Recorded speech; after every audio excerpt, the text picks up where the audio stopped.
नेमत खाना का एक पात्र कहता है कि बुढ़ापे से बचपन की ओर बढ़ना विकास यात्रा है, एक उल्टी विकास जबकि उल्टी विकास यात्रा मतलब है। सच्ची है, बस बहुत अच्छी है ना वो। और देखिए कहा भी जाता है ना कि an old man is twice a child.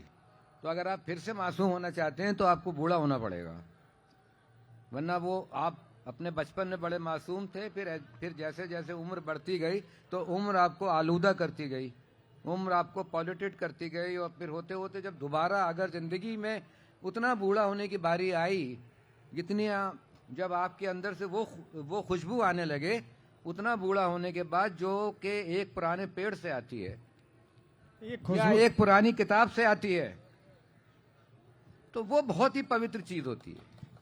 तो उस पवित्रता को सलाम करने से मतलब था मेरा। तो इसीलिए खालिद साहब अपनी किताब में गंधों का इतना अनूठा प्रयोग करते हैं। अब तो मुझे पता नहीं अनूठा है कि नहीं है, आई डोंट नो, बस करता हूँ, यूं कुछ हो जाता है। ये बावर्ची खाना के प्रतीक जिस तरह के घर के जिन कोनों की तरफ सामान्य तौर पर लोग नहीं जाते हैं, आप बाकायदा उसके बारे में न केवल उसको प्रतिष्ठापित करते हैं बल्कि आप यह बताते हैं कि वह कितनी महत्वपूर्ण जगह है। आपको इस तरह के प्रयोग या ऐसे कोने अतरों पर लिखने की आवश्यकता कैसे समझ आई, और आपने इतने विस्तार से उसका वर्णन उन्हें मानवीय रूप कैसे दे दिया, या उनको इस तरह से गढ़ दिया कि ये स्थान भी महत्वपूर्ण होने लगे और पाठक जो है वह अपने घरों में झांकने लगता है उन्हें पढ़ते हुए। देखिए दो बातें हैं, एक तो राइटर अपनी क्रिएटिव प्रोसेस के बारे में कुछ जानता नहीं है, वो इतना अनकॉन्शियस होती है या इतनी सबकॉन्शियस होती है, इतना आपके अचेतन और अवचेतन में छुपी हुई चीज़ होती है, तो इतना एक इंटरनल आप पे प्रेशर होता है कि आपको लगता है कि आप सोच समझ के, अगर मैं बावर्ची खाने पे कोई मजमून लिखता, आर्टिकल लिखता, तो वो बिल्कुल एक डिफरेंट चीज़ होती, क्योंकि फिर मैं सोच समझ के लिख रहा होता। इसका तो मुझे पता ही नहीं चला ना, कोई चीज़ अपील कर रही है, कोई खास संवेदना उसको देख के प्रकट हो रही है। बाद में जैसे परिंदे हैं, पक्षी हैं, पक्षियों से अगर कोई ये पूछे कि पक्षी अलग हैं और पक्षी वैज्ञानिक अलग हैं, कि तुम उड़ते कैसे हो, तो पक्षी वैज्ञानिक तो बता सकता है कि इनके परों के अंदर कितनी फ्लोटिंग्स है और कितना प्रेशर है, लेकिन वो पक्षी नहीं बता सकता। मुझे लगता है कि एक जेन्युइन राइटर अगर होगा, एक असली राइटर अगर होगा, तो अपनी रचना के प्रति वो उतना ही अनभिज्ञ होगा, बड़ा अननोन होगा, अगर वो होगा, और वरना तो मैं नहीं कह सकता। लेकिन ये कि ये चीज़ें थी। बाद में मुझे फिर दूसरी बात ये भी कि लिखते समय आपको अपना स्पेस चाहिए। अब यहाँ देखिए कितनी भीड़, मान लीजिए इस हाल में बहुत भीड़ हो, यहाँ पर लोग ही लोग खड़े हों, आप भी खड़े हों और आपको भी निकल के जाना है, तो आपको अपना एक स्पेस तो तलाश करना होगा ना। उस स्पेस की तलाश भी मुझे हमेशा रहती है कि वो वर्जिन सॉइल कौन सी है जहां पे अभी तक फसल नहीं चली, वो मिट्टी कौन सी है जो कि जरखेज है मगर उस मिट्टी पे हल नहीं चलाया गया है ना। मतलब वो उसको छांटना, लोगों के कदमों के नीचे से कहीं झुक के देखना पड़ता है कि यहाँ निशान नहीं है किसी के कदमों का, क्योंकि यहाँ निशान नहीं है किसी के कदमों का नीचे का, आपको जलील होना पड़ता है। अगर आप मतलब लेखक हैं तो आपको जिल्लत उठानी पड़ती है, आपको दुख उठाना पड़ते हैं, क्योंकि आपको हर तरह के एंगल से देखना पड़ता है चीज़ों को। आपको सड़क पे पड़ी हुआ जो कीचड़ का लुथड़ा है उसको भी अपने से ज़्यादा अहमियत देना पड़ती है, आपको अपने ईगो को काट के फेंक देना होता है, वरना आप फिक्शन राइटर नहीं बन सकते। तो मुझे लगा कि रसोई के बारे में इतनी बातें होती हैं भाई, ये तो बड़ी खतरनाक जगह भी हो सकती है, क्योंकि इसमें तो जितने इंस्ट्रूमेंट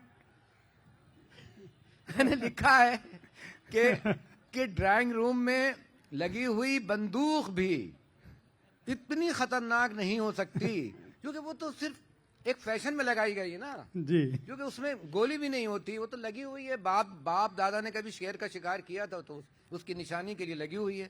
मगर ये जो बावर्ची खाने में चिमटा, तवा, छुरी, कवगीर, सड़सी, सिलबट्टा और पिसी हुई मिर्चें, ये सब जो रखी हुई है यार, ये तो बड़ा वायलेंस है इसके अंदर, टू मच वायलेंस। और इनमें कितना वायलेंस है, और कोई भी ऐसा मौका हो सकता है कि ये बहुत खतरनाक हथियार बन जाएं। अब तो नहीं होता है, अब तो गैस है। आज से 30 साल पहले मिट्टी का तेल वहीं रखा रहता था, और कितनी बहुओं को जो है उनकी सासों ने या और किसी ने, मतलब सारी सासों और सारी बहुओं से माफी मांगते हुए कहता हूं कि बौरचखाने में जलाया गया, खालिद उनको साहब, किचन में जलाया गया। खालिद साहब, आप जब कह रहे थे तो मुझे आपने ये भी कहा है कि वो सबसे खतरनाक जगह इस लिहाज से भी है, और इतनी खतरनाक जगह से जो इंसान है उसके लिए बहुत अच्छी चीजें बन के पक के आती हैं, लेकिन स्त्रियां वहां पे बहुत ही बहुत एग्रेसिव होती हैं। एग्रेसिव नहीं होती हैं, बहुत ही ईर्ष्यालु होती हैं। मतलब वही स्त्री जो कि सारी दुनिया में बहुत बहुत जबरदस्त होती। लेकिन ये देखिए, जब मैं कहता हूं तो जनरलाइज नहीं कर रहा हूं, बिल्कुल एक्सेप्शन हर जगह हैं। जैसे मेरे जैसे राइटर एक दो होंगे, मेरे जैसे राइटर नहीं होंगे, तो मैं कोई हर महिला के लिए बात नहीं कर रहा हूं। लेकिन जो ज्वाइंट फैमिली सिस्टम था, अब तो न्यूक्लियर फैमिली सिस्टम है ना, तो अब वो बात नहीं है।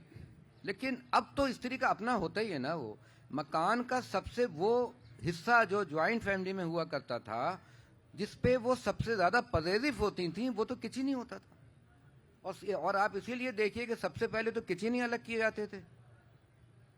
मतलब वो 4 भाइयों में बंटवारा हो रहा है घर का, जायदाद का, तो आके हमसे कह रहे हैं वो कि अब भाई वो अपना अपना हिस्सा हमारे, मतलब बाबूजी ने चारों को हिस्सा दे दिया, अब अपने लोग अलग अलग रह रहे हैं।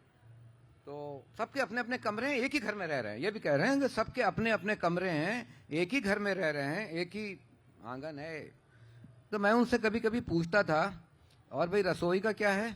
बोले वो तो सबका अपना अपना है। तो मैंने कहा कि आप चारों लोग अच्छे पड़ोसियों की तरह रह रहे हैं, भाइयों की तरह कहाँ रह रहे हैं? अगर किचन ही अलग हो गया तो पड़ोसी हो गए ना आप, क्योंकि उसके भी तो अलग ही होते हैं ना। एक मकान होती है दीवार में। ये ज्वाइंट फैमिली सिस्टम की बात कर रहा हूँ। लेकिन चूंकि वो खत्म, अच्छा मेरा ये जो नावल है, ये इसको आप जो संयुक्त परिवार की एक सोशलॉजिकल स्टडी के तौर पे भी पढ़ सकते हैं, क्योंकि वो सारी चीजें 1960 और 1970 तक 75 तक आते आते खत्म हो जाती हैं। तो आज तो किचन है, तब तो किचन नहीं होता था ना, बौरचखाना होता था, और उसमें सारे झगड़े इसी वजह से होते थे। इसीलिए मैंने नावल में लिखा है कि ये एक छोटा सा मैदान जंग है जो आप अपने घर में लिए हुए घूम रहे हैं। छोटा सा मैदान जंग है जो आप अपने घर में लिए घूम रहे हैं। जिस तरह जमीन के एक टुकड़े के लिए मुल्क लड़ा करते थे, देश लड़ा करते थे, घर के अंदर जितनी लड़ाइयां होती हैं इसी को लेके पॉजिटिव होती, अब नहीं होती। इसलिए अब नहीं होती कि अब पहले से ही साथ में रहता ही नहीं है ना कोई। नहीं, अब साथ में रहता ही नहीं है कोई। तो अब तो आपको कहीं ना कहीं लेके अपना सिलबट्टा आपको अलग, और फिर बौरचखाने की चीजें अब है नहीं। अब तो इलेक्ट्रिक गैजेट पैदा हो गए हैं, लेकिन वो और भी ज्यादा खतरनाक हैं। मेरा एक और नावल है, ये खंजर पानी में, उसमें मैंने ये जो मैं अभी उसी पर आने वाला तो उसमें मैंने ये इलेक्ट्रिक गैजेट के जरिए ही लोगों को पहुंचा दिया ऊपर। ये ऊपर पहुंचाने की इतनी जल्दी क्यों है? जितनी जल्दी पहुंच सके जहां से आए वहां। भाई वो जो किरण है जल्द से जल्द सूरज से जा मिले, जो भटकी हुई है। क्या करें, परमात्मा से आत्मा जितनी जल्दी मिले, बहुत यहाँ पे सिवाय आत्मा के दूषित होने के और क्या है।